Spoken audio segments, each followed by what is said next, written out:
Hello, Charles. Hi, Will. How are you doing today? I'm good, and you want to introduce yourself now? That's right. I am Will Wilkinson. I'm here at the Cato Institute in Washington, D.C., and you are? Charlie Morris, author of a book, The $1 Trillion Meltdown. The $1 Trillion Meltdown. Let's see, what's the subtitle? Easy Money, High Rollers, and the Great Credit Crash. Yeah. Well, how's the book doing so far? I was just looking at it at Amazon. Actually It doing looks like fine. Yeah, it's doing fine. It got off to a fairly slow start because we did get it out fast, and it seems to be picking up nicely now. So I'm very, very pleased with it.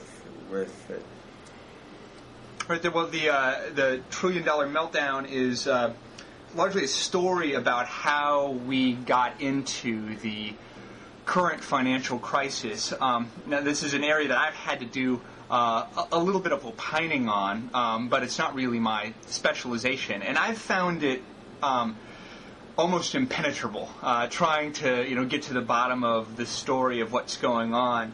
So I think a lot of people understand that there's been this, there was a bubble in the housing market, that there are some sort of exotic financial instruments that are somehow attached to the housing market that have caused some kind of problem. But I think that's about as far as a lot of people's understanding goes.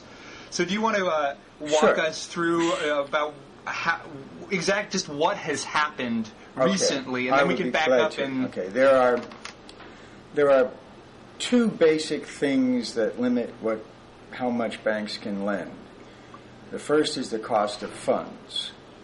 And between 2002 and 2005, for about 2.5 years, I should say, I think Alan Greenspan did just what he should have done after the dot-com crash and after the terrible events of 9/11. He pushed interest rates down very hard and very fast. But I think it was a major error. He then kept the funding rate for banks, the marginal cost of funds to banks, lower than the rate of inflation for some 31 months. And for banks, that meant money was basically free. And the second limit on how much banks can lend is how much capital do they tie up with each new loan that they make. And banks got very good. They followed the Wall Street investment bank model of making loans and then packaging them up in various kinds of bond-like instruments and selling them off so they could lend using less and less capital with each loan. So if you're a rational banker and you're making good fees with each loan, and the cost of funds is basically zero, and your cost of capital is practically nil, it sort of makes sense to just keep on lending, as I think Chuck Prince, the former head of Citigroup, said, until the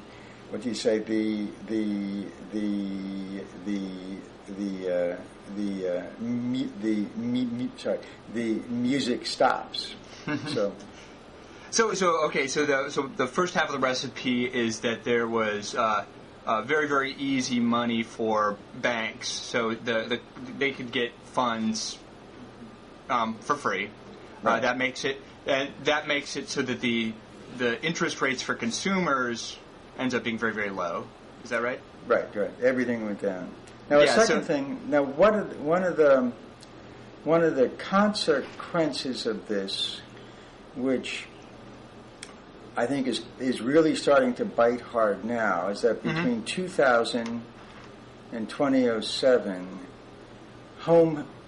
households took $4.2 trillion, that's with a T, in free cash flow out of their homes. When I say free cash flow, I mean net of any borrowing costs, and funds that were not either invested to pay down an old mortgage or to buy some other, or to buy a new house. It was funds that they used to buy cars and plasma TVs and that kind of stuff.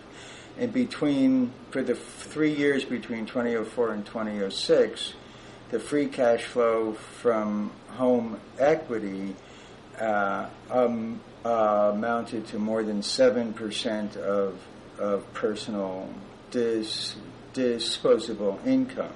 And that's now gone. I mean, the home equity lending rate in the fourth quarter of 2007 was down to about 1% of income. So that's going to be a big hit. And in that same time, even though wages were roughly flat in real terms, consumer spending as a percent of GDP rose from a 20-year average of about 66 to 67%. It actually started to rise in the late 90s, all the way up to 72%, which must be the highest rate in the world ever.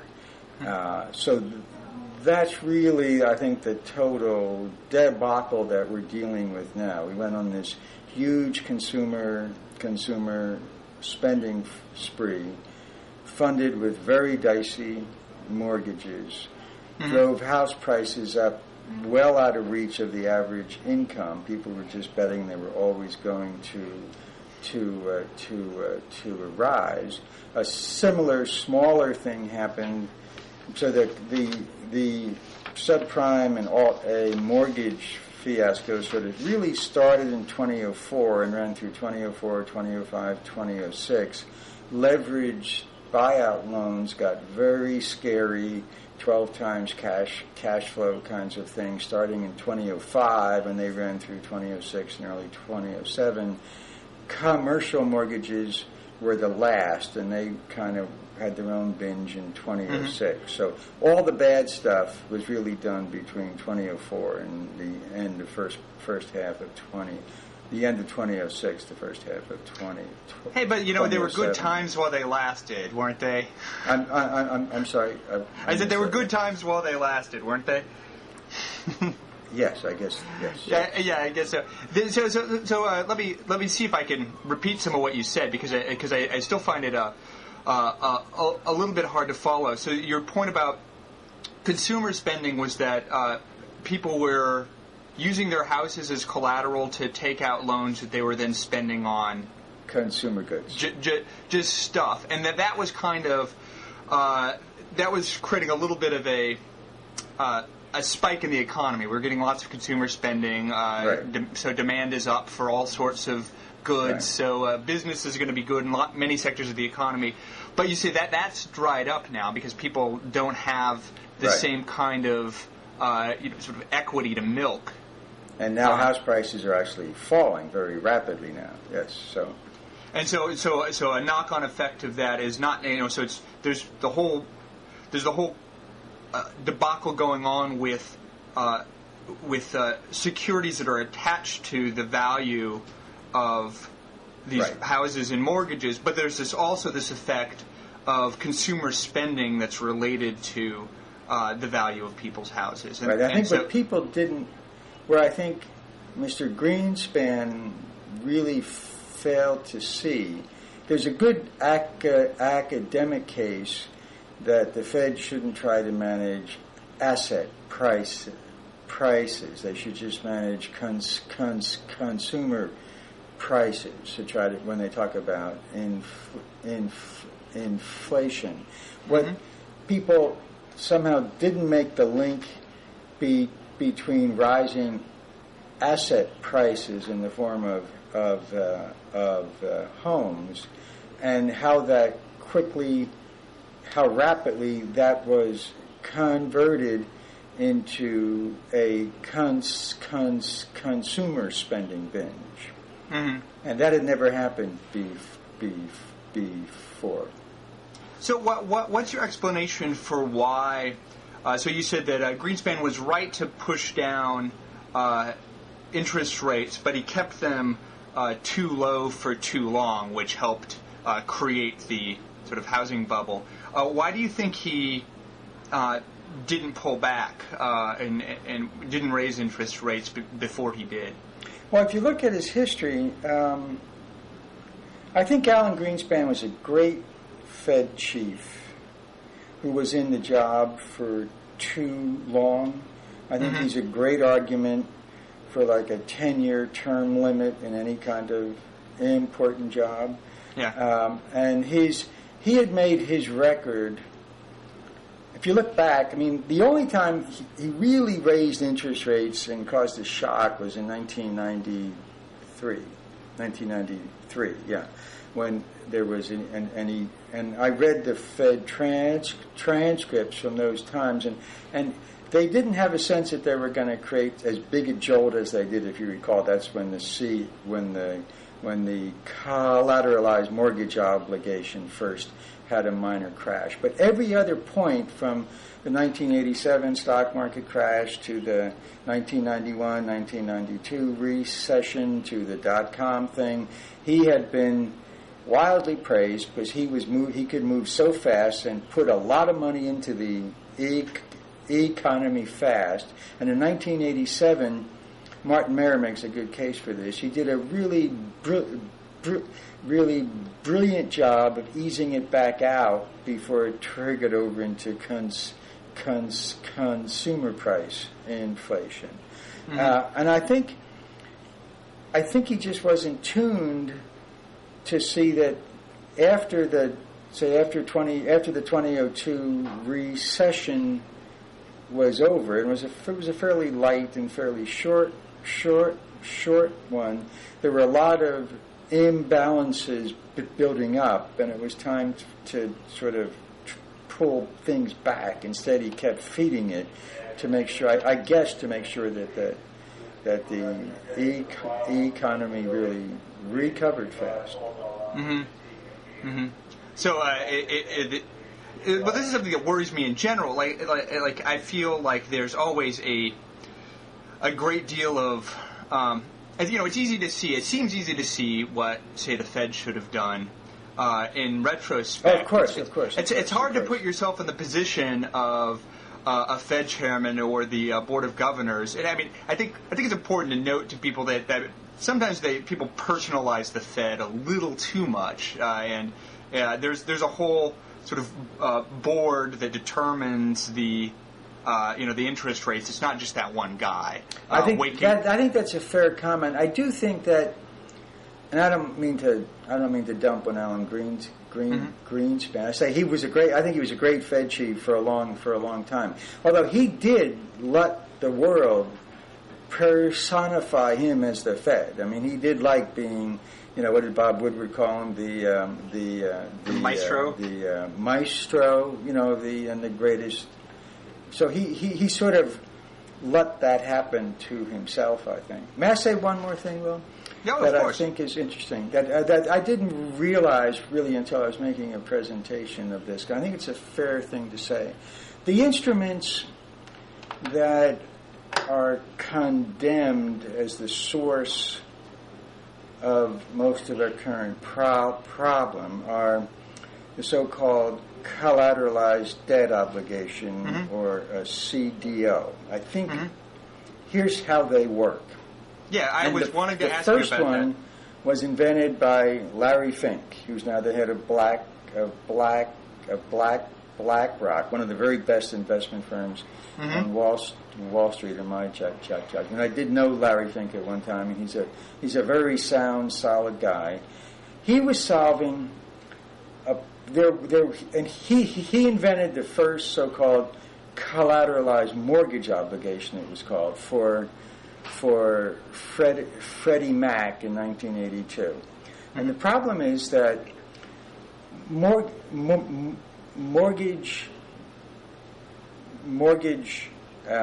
givers, the mortgage home, the mortgagor, who is the person buying the home, had always paid a higher interest rate by a couple % than the real risk of a home mortgage warranted.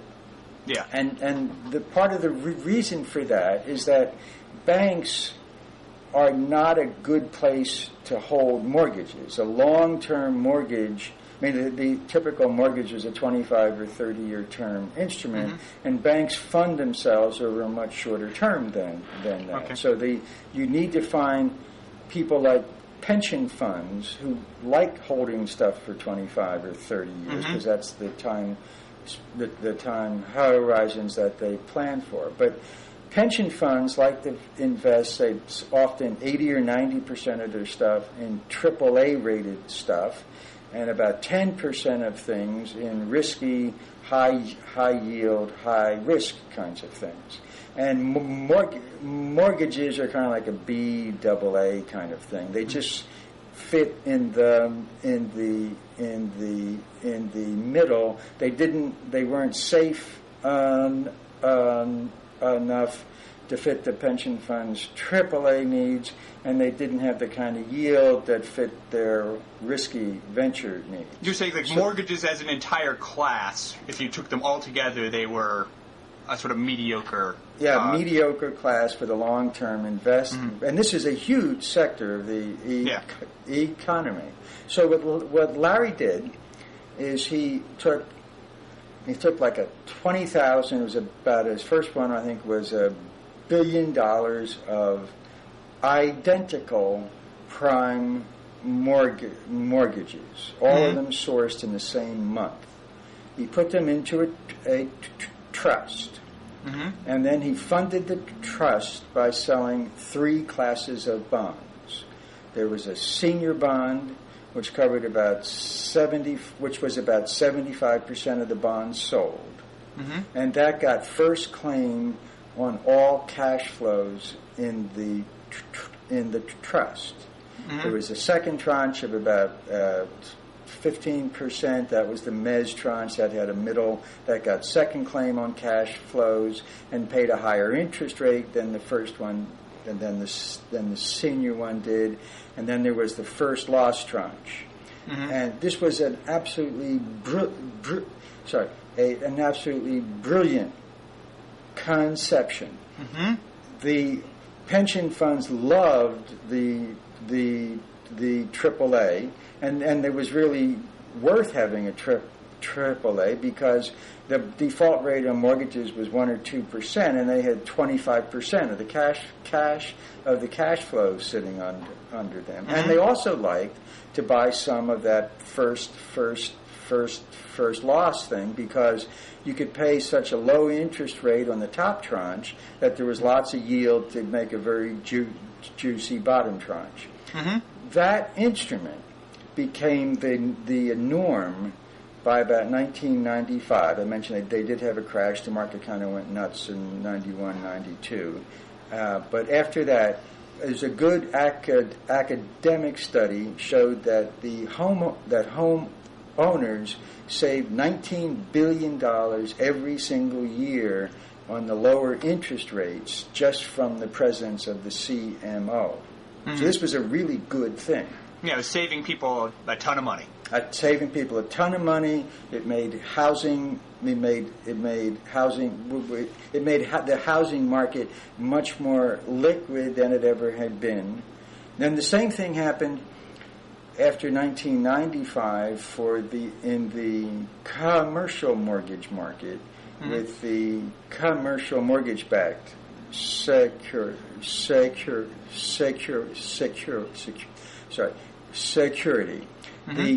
Or the CMBS.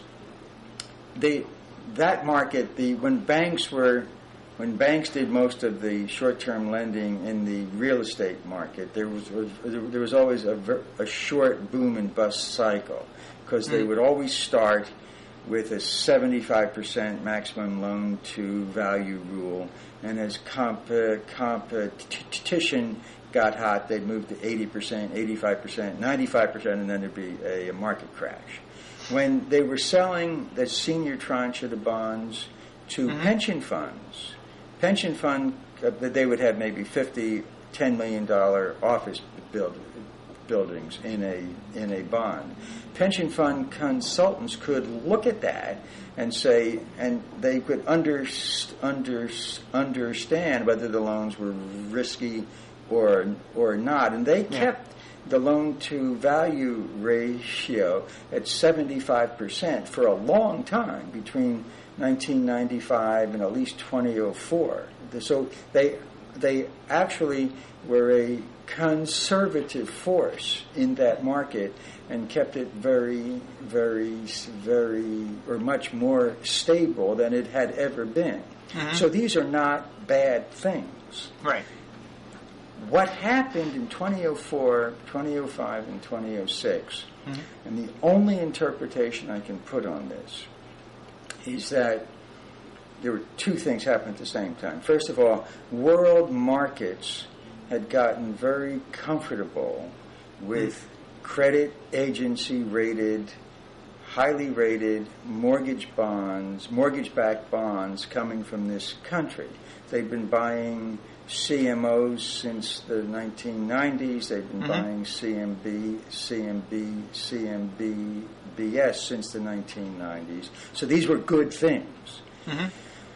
When interest rates dropped so low in 2003, 2004, the average mortgage rate, I think the low point was in the third quarter of 2004, the average rate for a prime 30-year mortgage dropped to 5.4%. Mm-hmm. Well, you can't build an interesting CDO with a 5.4% bond. You see what I'm saying? Because the top tranche, at that point, they were trading off of the 10-year swap rate, which is just the pricing it's like the 10-year Treasury note. And you had to pay the top tranche something more than the 10-year Treasury because it wasn't a real Treasury. Can you explain it again? I think I lost the thread a little bit. Can you explain again what happened at that turning point there? Well, when mortgage rates were so low. Yeah. No. So assume now you're going back to Larry Fink's days, and you want to create a simple 3-tranche collateralized mortgage obligation, right? Okay. You want to get a triple A and a bottom first loss tranche, and you want a lot of interest juice in the first loss tranche, right? Okay. Well, if you this was a time that the mortgage rate had dropped so close to the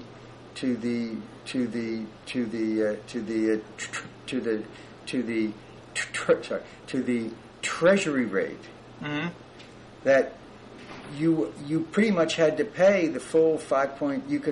You had to pay the top tranche 5.1, 5%. You only had 0.4% left to have a juicy first loss tranche. Okay. So there needs to be a gap between... It was very hard to build a CDO that anybody would want to buy. Mm-hmm. Okay. So they looked for, starting in 2004, the investment banks, and there's pretty good documentation on this, went out looking for high-yield things. Mm-hmm. And that pushed them into the subprime, the Alt-A, and the kind of very bad stuff that's weighing down everybody's balance sheets now. Mm-hmm. Oh, wow. So let me ask you a couple questions about that. So the whole, the idea behind collateralized mortgage obligations was just to segment the market so that people could, so you wouldn't have to take mortgages in an entire class. You could invest in certain classes of mortgages. Well. It was one of the best. I call that a classic case of the social value of financial innovation. Yeah, and that created a lot, as you mentioned, a lot of gains that not only helped institutional investors but helped consumers. So there's a lot to be said for coming up with these new kinds of instruments. The thing that I think I get lost on is the question about exactly how the rating of the risk of these various classes happens, and why it is that people became sort of overconfident in the quality of. Because it seems that when you call a whole set of, so people are buying the class that includes the subprime mortgages, they know that that's high risk, right? Though they should. And certainly, now, if you look at 2002, when there was a mild recession in 2002, there was a very high foreclosure rate on subprime mortgages. It was like hit 9 or 10%. But there was a very low a very low default rate because home prices were still rising. Now, it seems to me that credit agencies should have been able to look through that. I mean, that's what they get paid for. Right. I mean, they should see that the only reason there has been a low default rate in the risky mortgage isn't because people pay on time. It's because as soon as they get into trouble, they can sell the house or get another mortgage because prices are rising so fast. And for a credit agency to assume that prices are going to rise forever, particularly when people were talking about a housing bubble as early as 2003 and 2004, you have to look at something else. And the something else, the Wall Street Journal had kind of I would call it a major expose of what was going on at Moody's in between 2004 and 2005. And Moody's is one of the big ratings agencies. Yeah, and they rated most of these things. And they had transformed themselves into a public company. They had a reputation for being very, very stodgy. And a new CEO came in and was determined to change Moody's image. What was the guy's name? Their revenues doubled between 2002 and 2006, and their stock price tripled. And there's some case to be made there that they may have sold their souls. And now they're going back and trying to undo all that stuff. So I think that they really, it's hard to say they were simply asleep at the switch, but they wanted to play in this game. And I think it's a good case of, do you want a rating agency to be a publicly traded firm worried about its own revenues and stock price? Well, what's happened to Moody's in the aftermath of Bear Stearns, all that kind of stuff? Have they taken a significant hit to their bottom line, or? Oh yeah. Well, there's no more revenue. Their major revenue source, I think it was their most important revenue source in 2005 and 2006, was actually rating these things. And now, of course, there aren't any. I mean, there hasn't been a CDO sold. Certainly, there's been no mortgage-backed CDO sold in the last year, I think. It's been, or something like that. So they've taken a huge hit. Plus, they're all going back now and re-rating the things that they had rated triple A in the first half of 2007, and most of them are being downgraded to junk bond status. I just saw something.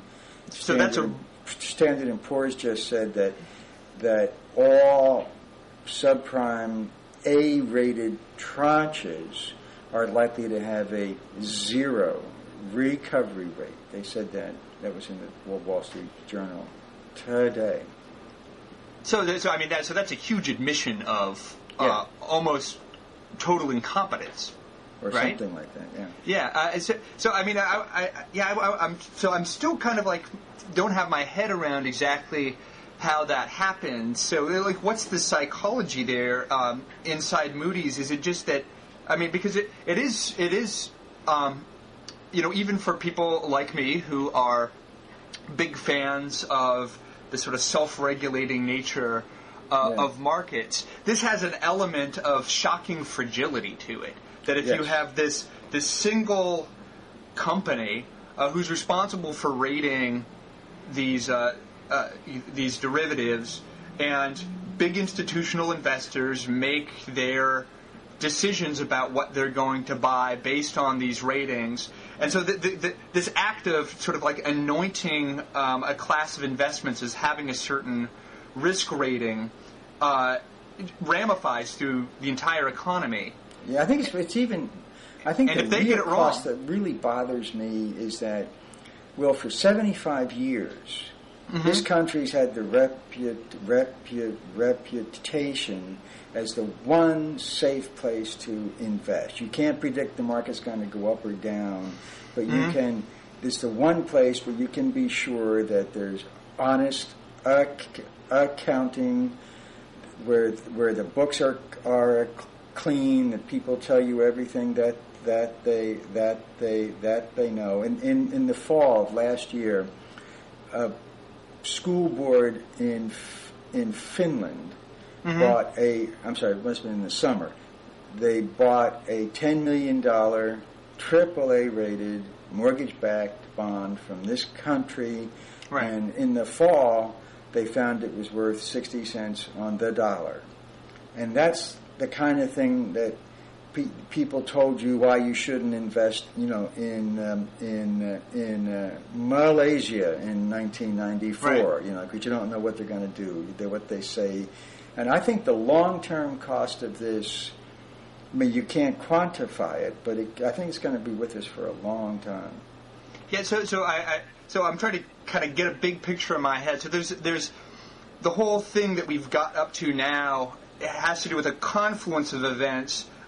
One is the creation of these instruments, which have created real efficiencies and real gains for all the players involved. It has to do with the Fed keeping the interest rate too low for too long, and it's easy to sort of Monday morning quarterback that now, but it seems like it was true. On the back of those low interest rates, kind of made the housing market catch on fire. That helped sort of make the market for these mortgage-backed securities hotter, and then the ratings agencies, who are supposed to be, who should have been more skeptical about the ever-rising housing market, weren't, and assumed that mortgages that were written to people with actually quite weak credit were less risky than they thought they were. Now, what I've been told, and a lot of people don't, who used to talk to me don't now, so I'm not sure. But what I've been told is that another flaw in the process, which is not a moral flaw, simply a logical flaw, the whole mathematics of these very complex instruments, because when you get a bond that's got maybe 100,000 mortgages in it, or pieces of mortgages in it, and particularly when they're all different kinds of mortgages. When Larry Fink did his first one, they were all 25-year prime mortgages, starting in the same month.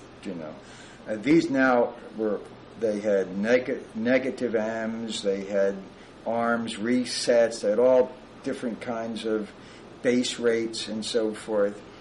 The math became kind of a project in itself, and people were more focused on their mathematical models and actually didn't look much at any of the underlying paper. They just treated this as if they were sort of objects, different kinds of gas molecules in a cloud, and tried to work out which way the cloud would move. And so the world seems to have also moved toward those quantitative guys, those rocket scientists, and they didn't do the kind of credit checks. There's a further test of this, is that the mortgages that the banks did not put into these instruments did much better than the ones that they did. So they must have known something? Now that suggests either that the banks knew they were selling off ones that were bad. Right. A very smart guy tells me that's probably not true, but the ones that they keep, they did a real close credit check on, and the ones they sold, they didn't do a sort of green eye shade credit check on. So it's a more of a question of uncertainty rather than risk. They kept the ones that they had a clearer idea about the probability of repayment. Yes. Some of the other ones were just sort of hazier. They didn't know whether or not they were good. Right. So some of them might have been just fine. Some of them might have been lousy. But because they didn't know, they'd rather have the ones that they were more sure of. Yeah. Well, they couldn't keep something on their books unless they'd done this green eye shade thing. But if you're going to put it into a CDO, you didn't have to. Yeah, that's really interesting. So the idea with the sort of very mathematical models is that so you were saying that at the beginning these classes are segmented in the members of the classes are all quite uniform, so it's easy to sort of quantify the risk of the class. But over time, the classes have been demarcated in a way where there's lots of variation inside the class. And so then it becomes a mathematical challenge to figure out how to aggregate the risk of the class given all the slightly different risks of the different instruments that are included in it. Right. And then then all of that math assumes that you have some sort of history on each of these instruments, which they didn't have. They were kind of making it up. Yeah. So much of it was new that they didn't have a track record that they could use to estimate the. Well, that's really fascinating. So one of the big hypotheses of the book is that what we're seeing now is just the thin edge of the wedge. You think that there's a lot. You mentioned some of the sort of effects in consumer spending already, but what other you say like something like it's the first boulder in an avalanche, so that it's going to get worse. What do you think is going to get worse? My guess, and I think it's getting to be a consensus guess now, is because Jan Heitschitz, Goldman, and David Greenlaw published a wonderful paper a couple months back where they took a three slice way of estimating what the total residential mortgage loss will be, and all three ways came up with $400 billion, which was very close to mine. So now we've taken probably half of that at this point. The next layer, which hasn't hit yet, is the takeover deals, particularly from 2006. Before 2006, when the private equity thing started to get into full swing, the banks were making the so-called leveraged loans rather than junk bonds. It's kind of a high-yield loan. But they were syndicating them among other banks. So those were mostly on the balance sheet. There's about $1 trillion of them, and they'll be taking hits against those, but I don't make any estimate for that. But they don't have to mark them to market the way they did the CDOs. After 2006, most of those leverage loans, I was going to say almost all, I can't quite prove that, but it seems like most by far, were packaged up into CDO type instruments that they called CLOs, collateralized loan obligations, and they look just like the subprime mortgage kind of stuff. They've got they're very high leverage ratios relative to company cash flows, and virtually no of the normal covenants that are in place to protect lenders. Like if a business takes a loan from a bank, it always comes with a whole set of rules that your cash balances must never be less than X percent of the loan, that your total debt can never be more than X percent of your profits, et cetera, et cetera. And these don't have any of those things. Now, they haven't begun to fail yet, in part because of these covenants. But particularly as the consumers slow down and the gas price increases and all, you can see business, as I think it will, trends down the rest of this year. A whole bunch of those are going to start to fall, like 10 pins. And I put that about half the size of the residential mortgage thing. Mm-hmm. And then there's just in 2006, when the hedge funds plowed hard into commercial mortgages, things like the Harry Macklowe building that he bought for a short-term loan and then he defaulted on almost instantly. That market is the best of the three because it was just this last year that there were a lot of risky loans. But there's probably about $100 billion there, and then the rest is kind of cats and dogs and credit cards and automobile loans and things like that. Mm-hmm. Mm-hmm. So, you say that there's an element of it in sort of personal sort of consumer credit. Yeah, right? Like that's people, relatively small. Yeah. So you think there are going to be an increase in defaults on people's credit cards, or that people are going to get? That's been happening. It's kind of sad. If in credit card lending went down during when the home equity mortgages were in full flower. Mm-hmm. Then in the third quarter of 2007, and this is sad, as far as I can see, that I just looked at the Fed flow of funds rate the other day, and as far back as I could, I didn't go. It must be. It jumped. The third quarter jumped to the highest annualized rate ever. Oh wow! As people suddenly didn't have mortgage credit anymore, but they wanted to spend money for video games for their kids. Because Christmas was coming. That then dropped like a stone in the fourth quarter because the credit card companies must have really tightened screws hard. And default rates shot up very, very fast in the fourth quarter and the first quarter. Okay, so I think that's not going to be the out for the consumer. First of all, rates they charge much more, but those guys know how to manage risky credit. They're very harsh and they move very, very fast. So there's just that one I have some spike. experience with those people, I believe. Yeah, they are very harsh. Yeah. Well, so let's talk a little bit about what the what all of this meant. So obviously, we can say it in the passive voice. Mistakes were made. Yeah.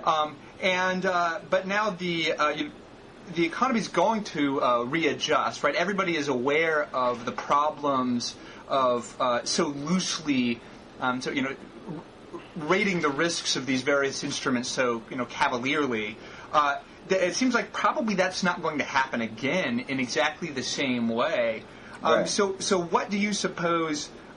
Does anything actually need to be done to prevent it from happening again, or is this whole thing part of the experience of, because we had a series of innovations in financial instruments that have made the financial sector, made the movement of capital much more efficient, but there were some aspects of that were just unforeseen and a little bit of negligence, and some people screwed up and a lot of people have lost money.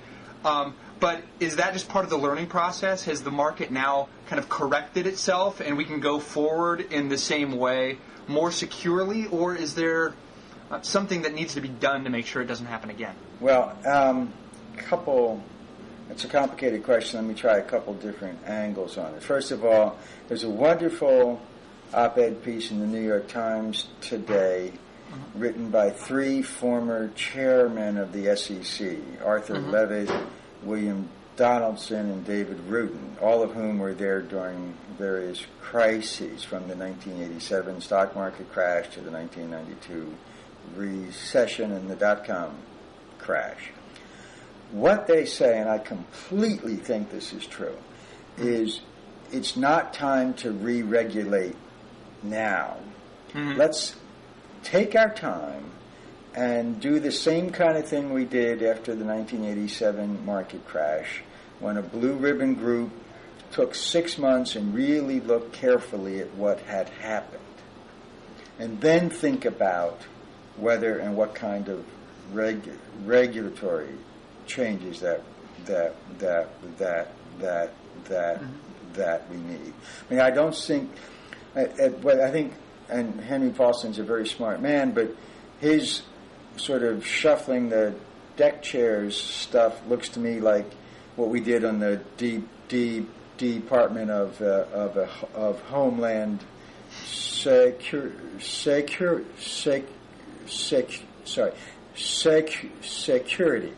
and just making one agency in charge may be a good thing, maybe it's not a good thing, but let's first of all get a clear consensus on what went wrong. I think the one consistent thing that will come out of it is that we allowed Wall Street too much leverage on the assumption that Wall Street did not have a claim on the Fed. Mm-hmm. If they took a loss, it wasn't the taxpayers' problem. They just went down. And Bear Stearns showed that that's not true. Mm-hmm. So, and Wall Street, Bear Stearns was leveraged 30-1. Goldman's is leveraged 25-1. If you take away the goodwill and things like that, it comes down to 18-20-1, which is still very high relative to banks. Mm-hmm. And that gave Wall Street a major lending advantage, and they were taking most of the profitable lending sectors away from the regulated depository banks, who could only lever themselves up 8-10-1. And so I think that sort of pushed Citigroup and J.P. Morgan and folks like that. With the CDO, they could, in effect, mimic the kind of leverage ratios that Goldman and Merrill had. So I think that's one thing that we're going to have to look at. But I don't want to say how. I think it's way too soon. Well, do you think it was I just finished. The second half of this is, look, for 15 years, wise people have been telling us all that you can't go on simply spending and not saving. This has been a high spending, low saving country for a long time. And I think we've seen winter's here, and the country mouse who saves is saying to the city mouse, hey, you're in trouble, fella, and you got to change. I think we're going to go through a fairly wrenching change to change our total attitude towards spending and saving, and that's going to be hard. Yeah, so I'm really interested in well, let me bring up that up in a second. Back to your first point, I wanted to ask you whether you think that the Fed's sort of making their money available to the investment banks and more or less not exactly bailing out Bear Stearns, but sort of containing what could have been a cascade. Do you think that was the right? I mean, because obviously, as you mentioned, there is a certain kind of moral hazard structure to that situation. That if the investment banks think that they can get, basically, if there's a backstop anytime they take too big a risks, then that just encourages more risk. But at the same time, the fallout could have been worse. Do you think the Fed did the right thing in this case?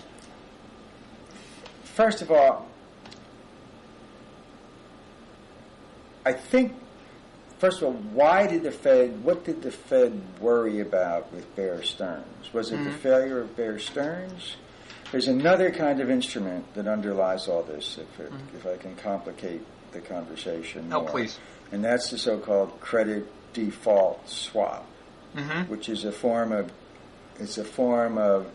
guarantee that you get paid to make. So if I pay you money now, you will guarantee me that a 5-year or a 10-year bond, which I have bought, will never default. And if it does, you'll make good my losses. Okay? Now notice that if a bond defaults, that the amount that you have to pay is very high, right? Because at best you're going to get 50% back. But so the cost of actually paying up on one of these things, this is not like most derivatives like interest rate or currency swaps. This is a lot of cash you'd have to put up. Okay. Yeah. Well, Bear Stearns was the guarantor on $2.5 trillion worth of these things, and other folks, a lot of them hedge funds, were guarantors on Bear Stearns. I think what the Fed feared, and there's the notional value, and most of this is duplicated stuff, but is $62 trillion worth of these guarantees have been written. I think the Fed feared that if Bear Stearns went down, that market would break down. And that would just create chaos. This is a counterparty market. So even if everybody's covered, and most of these are bets where I guarantee $10 million here, then I buy a guarantee in the same $10 million from someone else, and he probably bought it, and we add all those things up to get to the $62 trillion. But if any point in that chain breaks down, the whole thing can kind of break down. So this wasn't a case of, because some of the sort of populist reporting about this was that, here's the government swooping in to save these billionaires who own these corporations while they're letting homeowners drown. Yeah, I think they really feared a breakdown in that market. And I should say, I think that's still the weakest link in this whole fragile structure that we've got, because there are lots of swaps that have been written against instruments that we've written down but have not yet defaulted. And that's another big regulatory thinking through that we have to do. Sort of how should this... Because, again, these are very good things, but they've been sold... There are now guarantors out there who are themselves highly leveraged, thinly capitalized entities, but we're carrying those guarantees on the books as if they will really pay, and most of them can't. Right. So that's another thing that we have to think through. But that's not going to happen fast. So I think that's why the Fed acted. Yeah. So let's go back to the question about just the habits of consumers when it comes to their sort of borrowing and saving habits. I've been fascinated by this question as a theoretical matter about how much people need to be saving. Because it's hard to say what the optimal rate of savings is for any individual, because you have to know what their lifetime income is going to be.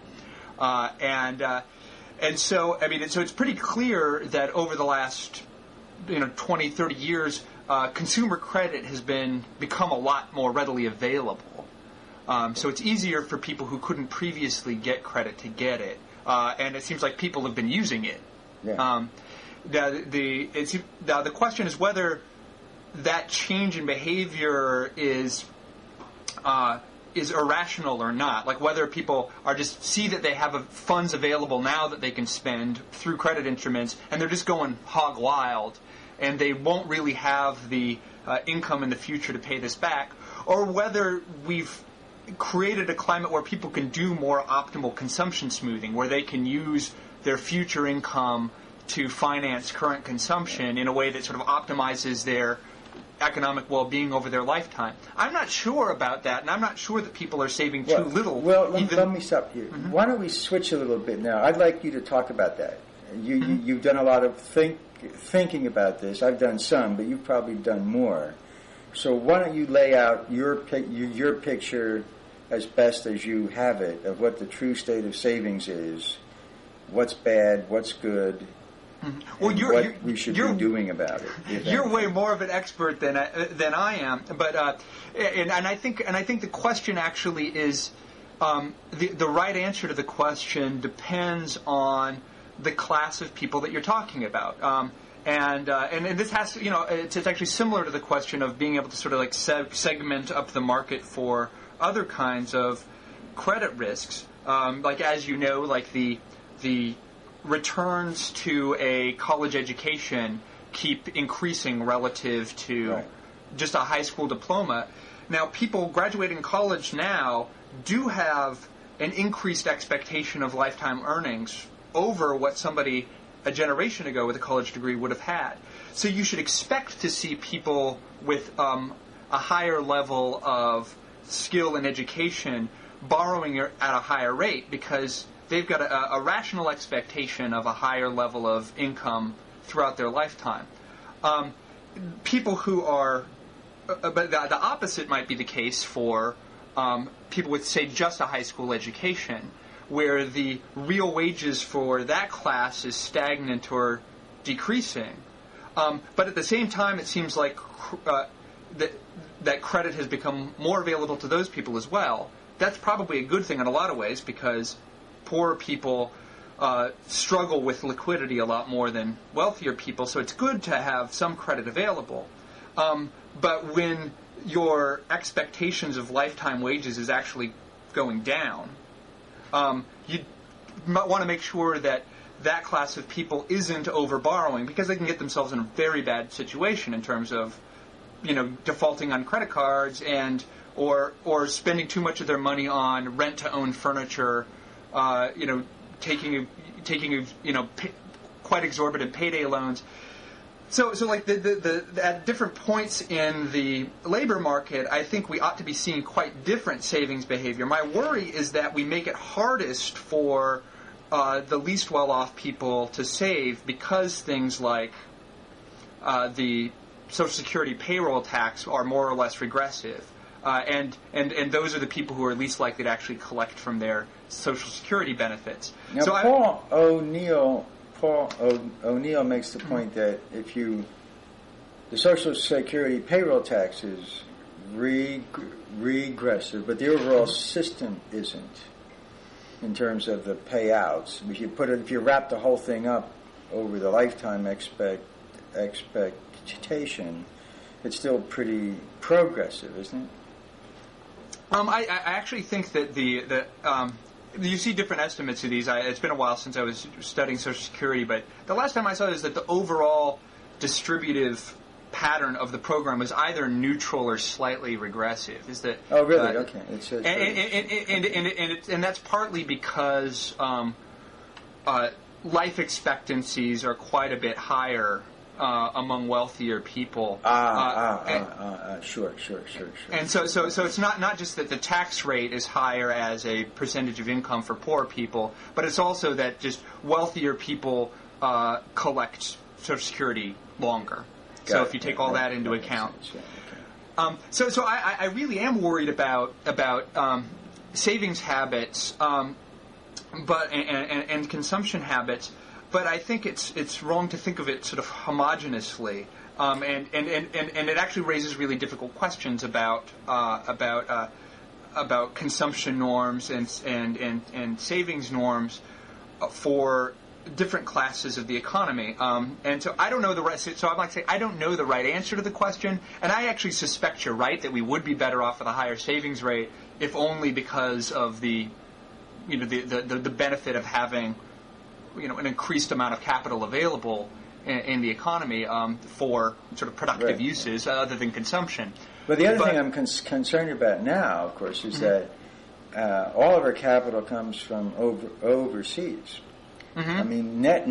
I mean, I think I'm right about this. In 2006 or 2006, I think I'm pretty sure we got all of our net investment capital from overseas, and we're actually what we invested net went overseas.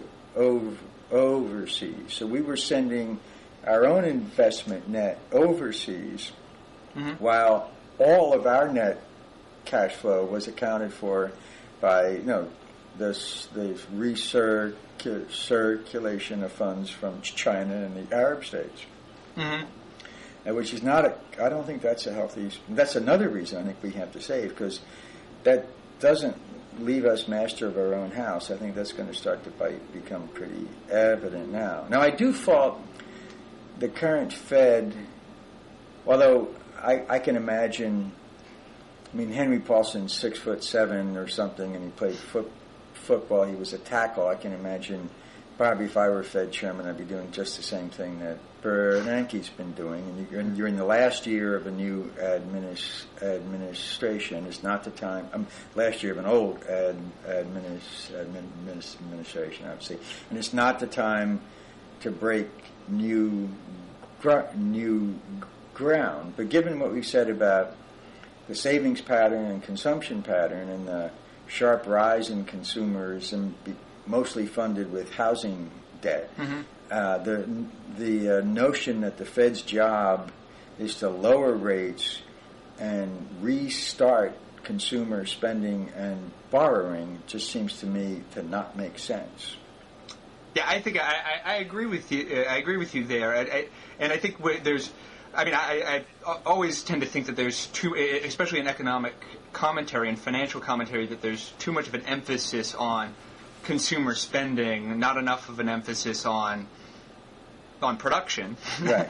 which is primary. And so we need the. I mean, I'm not sure because I tend to be worried about being overly sort of thinking of the economy as a contained national unit. So I don't get that concerned about the fact that a lot of the sort of financing for American endeavors is actually coming from the capital is coming from abroad. But I do worry that people aren't saving enough for themselves. And so I was just in a mind. I'm going to be on a panel for Cass Sunstein and Richard Thaler's book Nudge, and Richard Thaler is the architect of these the Save More Tomorrow plan. And I think a lot of the reason that people don't save, and these guys are big in the sort of behavioral economics field, and I think they're right that savings rates have just something to do with the difficulty of getting yourself involved in these institutions. Yeah, I think that's a good point. I think that I'm really pleased that the economics profession seems to be looking at the whole behavioral field much more than they have in the past. Because I think a lot of stuff gets wrapped up in that, in medical care and savings patterns and all kinds of things. Yeah. I quite agree with. I am. At one level, I want to sort of entertain the idea that people are making sort of rational choices about their consumption, but it seems like there's a lot of it's just sort of accidental, that it's path dependent, and that if businesses make it easier for people to save, say by your default labor contract has an opt-in 401k program. Right, that's a classic. Then another classic, one of my kids, he's in great shape now, but he got deeply into credit card debt once, and deep for him, and people were sending, and he was defaulting on his card, and he got new card offers all the time. Yeah. But they were looking for the higher interest rates, and... Yeah, and I think there are some things you can do that are non-invasive that just much as far as like consumer credit goes, credit card companies having just much clearer informational requirements that make it obvious to people what it is they're getting themselves in for. Right. Because it's not obvious to people, and people really don't put a lot of time and energy into reading the fine print. They ought to. But people don't, so you do have to take some cognizance of that.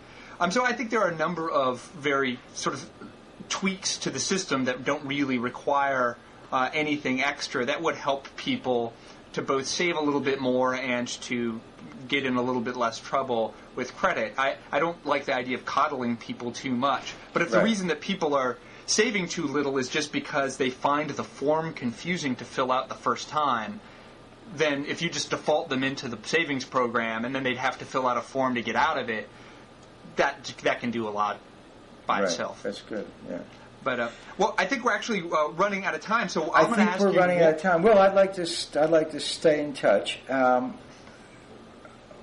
Let's get off the phone, and then I'll give you my email.